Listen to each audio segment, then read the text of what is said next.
talking about, the fact is the gospel is a gospel of love. It's a love story, okay? We're not in a horror movie, and the opposite of love is fear, which is a horror movie, right?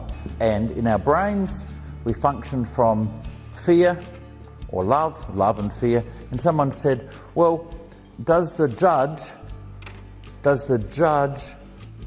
judge trigger the fear? Yeah, if you're involved in something and your conscience fires off and you can have I'm finished, click you're in fear, but then the other thing is the judge does is it can lock it. The judge can lock the accusation, he can lock fear, which is why the dodgy gospel is not the power of God to salvation. The power of God to being, the dodgy gospel is the power of judging to be trapped. Right? So let's, and the other thing that came out, somebody was talking about, what about, you're talking about making parts, you know. Well, if you get sophisticated at this, let's say that you are a person without love, and you're part of a generational flow without love, and you're thinking, you've got intelligence and capability, would it surprise you that you might want to look at slicing up a human like slicing up a salami?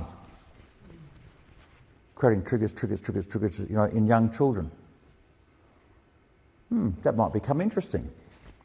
Then you might work out if you can program some of them. If you do this, this will happen. That could be interesting, couldn't it, if you have no love? Why, you could even take it back. You could even do it in the womb, couldn't you? Why, you could put electric shocks into the womb and start doing it that way. Gee, yeah. Bruce, are you talking about what's actually gone on and going on? Yes, I am. It's called ritual abuse in families, and it goes on.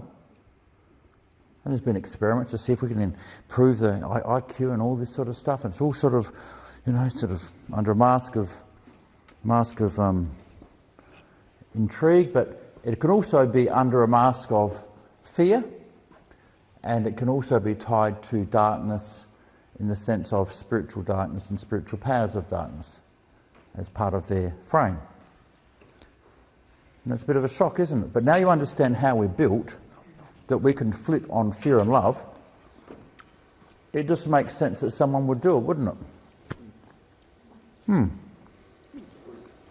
Question? The flip side of that is it's really beautiful to watch what happens as we hear the truth, and it unlocks us, it lowers our level of fear, and the questions that get asked are absolutely. So, question from the floor saying, statement from the floor saying, it's beautiful to see what happens when the gospel is preached and people discover love, and they switch over to love, and then different things start happening, and they ask different questions, and they're different things.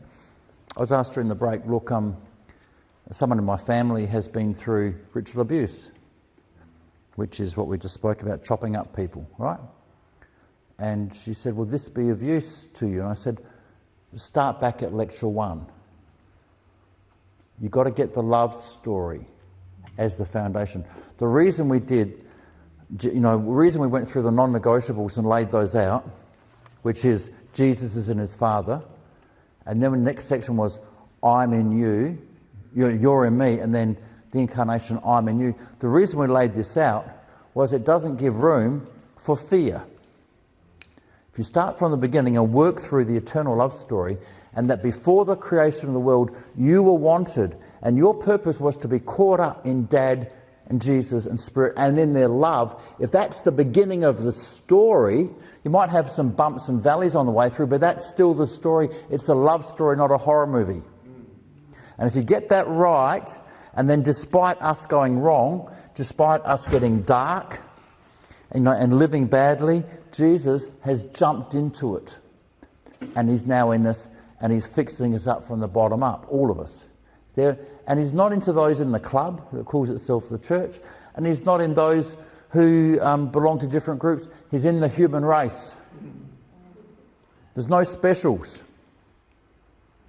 I'm really sorry there's no specials. If you'd like to make me special, I'll give you my BSB account number, you can drop money into it. But in the end, I'm going to get tired of it. I don't want any of that rubbish, so it doesn't work. It doesn't help people. The other stuff traps people, right? So the dodgy gospel will trap people because they won't seriously get out of fear. The new covenant we got, so when Jesus dies on the cross, his blood pours out, it's the blood of the new covenant. What's that mean? That's what you drink to in communion. When you have communion, it's the blood of the new covenant. What's the new covenant say? It says, I'm in you. Right, I'm in you. And you can ask for help. You ask for help from the inside, and he can share. They can share things with you. Okay, good. Number 2, no one shall teach his neighbour to know the Lord. Everybody's the same. There ain't vertical hierarchy.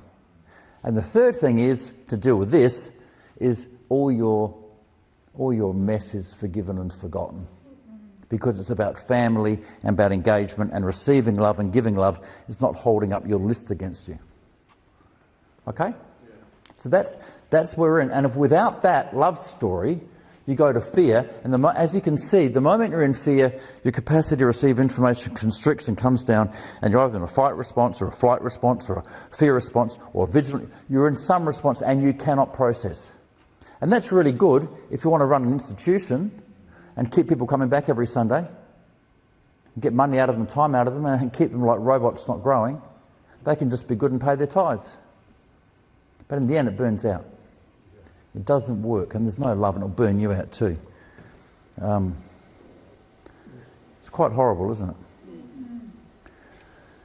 Okay, so we've talked about parts, and we've introduced the concept of abuse, intentional abuse. We call that ritual abuse. Intentionalised abuse, where you try and split the person up like a salami, maybe a couple of slices, maybe 100 slices. Right?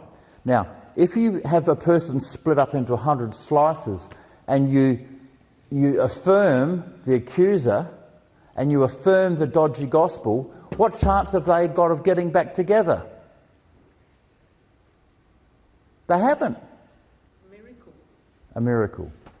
The emergence of Jesus coming up, blowing the whole thing over. Okay. Let's keep going. So what we've got then is we can then go further, and we've introduced the concept of parts. And I'm not going to labour this point, but I'm going to explain that parts can come out of unprocessed emotion.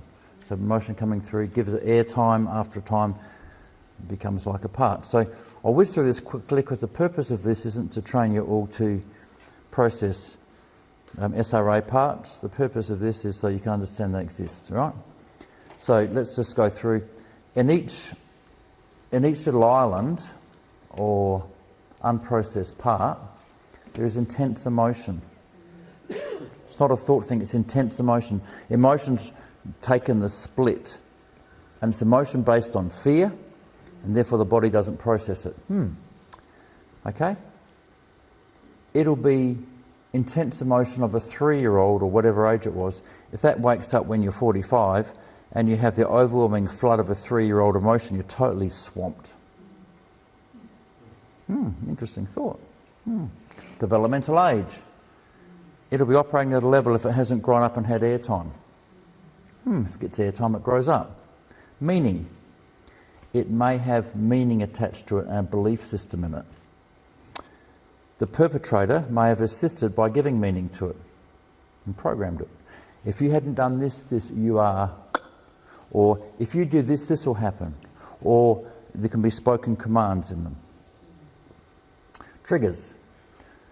If the memory island or the unprocessed memory gets near something, or something gets near it, there can be defence mechanisms activated.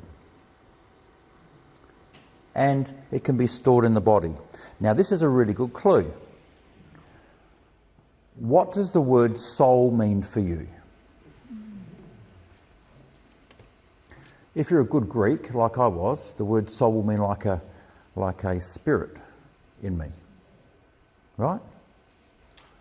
If you're a Hebrew, of the Hebraic origin, soul will mean organs or your body. And if you look at an Aboriginal art painting of a crocodile, they have the outline of the crocodile, then they have the organ stuck through it. Right? Now, in the Psalms it says, "My soul cries out to you, O God." Dad, I'm crying out to you. I'm crying out from my soul. What does it say in the Hebrew? "My liver cries out to you. My spleen cries out to you. My kidneys cry out to you. The organs of the internal parts of me cry out to you, O God. That's your soul. But with Greek translations and Greek thinking, we've got this little wispy soul thing. No. Now we're understanding in the 20th, 21st century that when memory is processed, it goes through the body. Oh my goodness. And the dodgy gospel told me I had to be afraid of my body and escape it. If I've got to escape my body and get back to God, and I can't trust my body, it's all about escaping the body and having mystical out-of-body union with God. If I escape my body, how can I process unprocessed emotion? Zip. Does this make sense? This is why the dodgy gospel cannot heal. You just can't do it. You have to embrace your body. Now, so it's really quite beautiful to watch the emergence of somatic therapies and different things where people are learning, because when the emotion's going through your body and you have a freeze response, that'll be manifested in the body. The person will be lying there on the mat and they won't be able to move part of their body. And they don't even know that. The therapist will tap it and they'll breathe towards it, and all of a sudden they've got floods of emotions and stuff coming back, and they start processing their memories again. Oh my goodness, our bodies might be important. Not just disposable little cars that we're meant to get rid of and ignore and deny. Okay, so the storing in the body seems to be integrated with our neurology and our life energy and the flows of life in our body. We do not have a physiology of this yet. And that seems to be, that's where we are, and that's what's, so you've got people operating in this space, we're seeing things, but our physiology is not quite there yet. Now, when things play in the body, they're reliable. When people have memories, they are not reliable. So when a person is sliced up and the memory is sliced up, the brain will stitch together, a bit like Photoshop, and it will join the space that's not between the memory. It'll Photoshop it. Your brain will Photoshop your memories to make up the gaps. Yes, it does it. But while your brain Photoshops, the body doesn't. The emotion and the unprocessed emotion in the body is not Photoshop, and it always plays back the same way and is always reliable. Body memories do not lie, visual and auditory memories do. Yeah, but how do you access the body memory? How do you access the body memory if it's there? Which is part of somatic therapy. Yeah, we'll have to. I'll get onto that later, but not in this flow. I'll come. But don't forget the question. We'll come back to it. Usually, I'll do it now. Usually, people access the body memory because they've got a problem.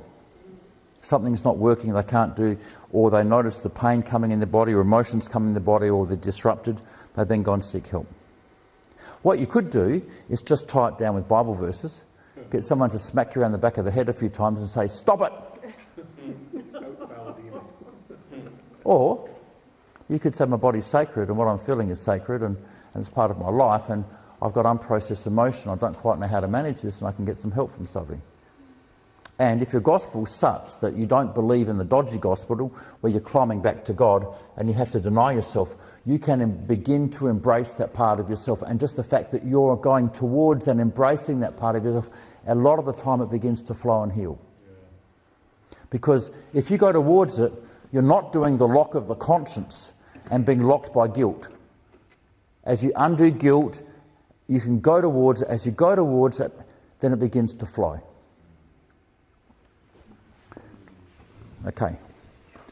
Now, so not only have these things, and you might have programs and commands there, then you have secondary things, which is like around it. Fearful emotion, you avoid the triggers. You've got meaning in this little part, and then you have secondary meanings around those, right? And it gets complicated. And this can grow into another part.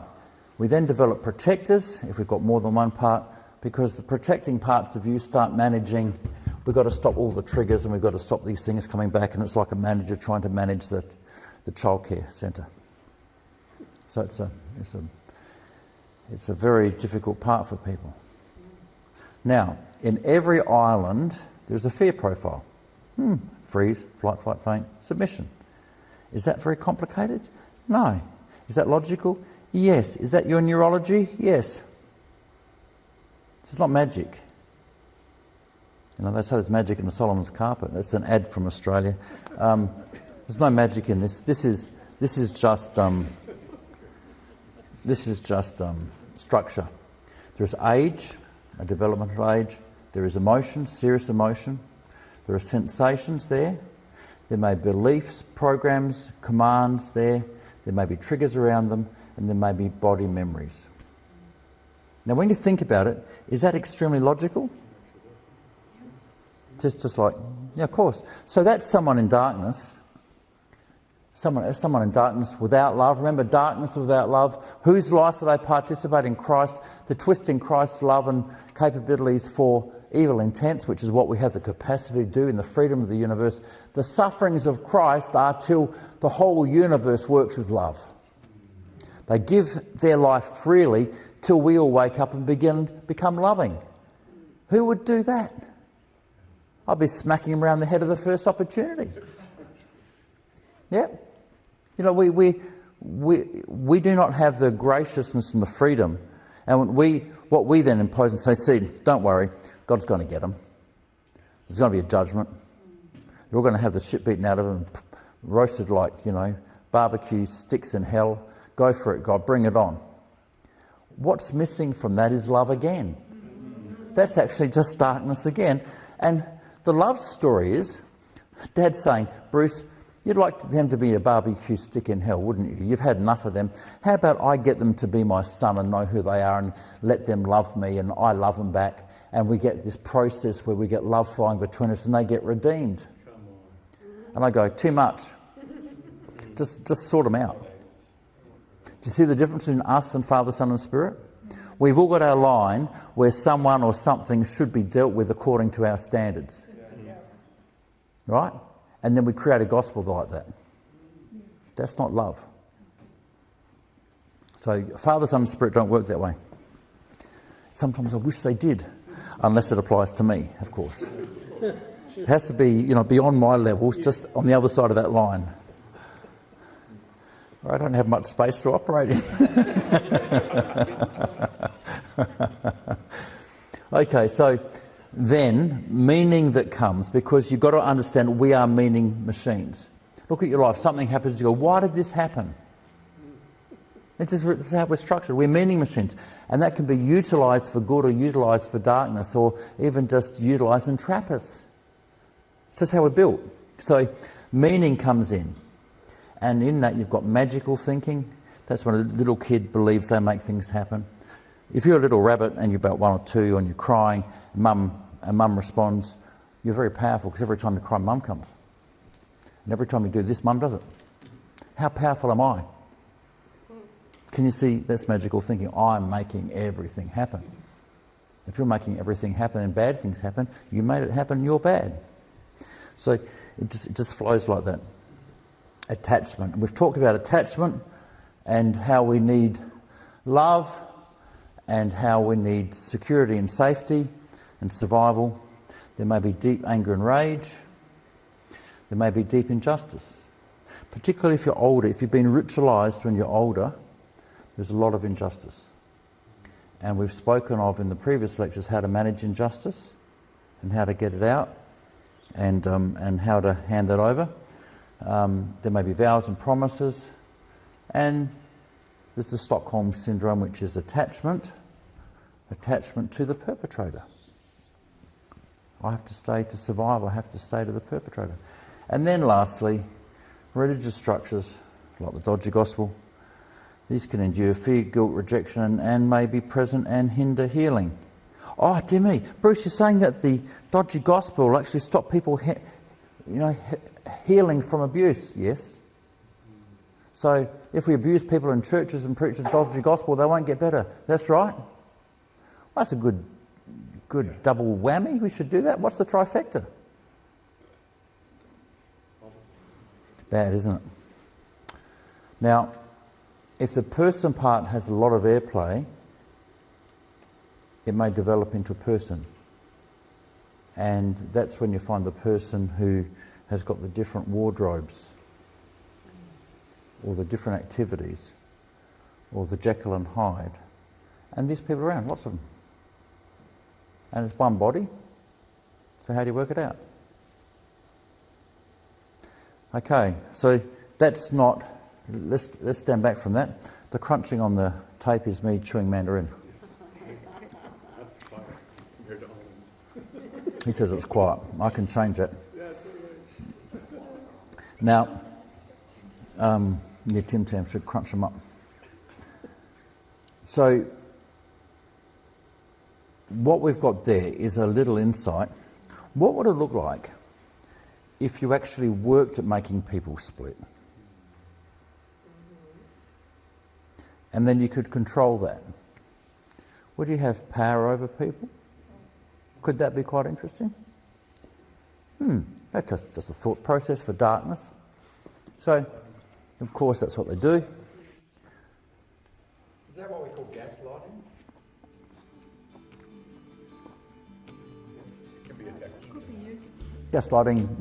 Gaslighting is an accusative structure of somebody when they're accusing somebody of being something when they're not.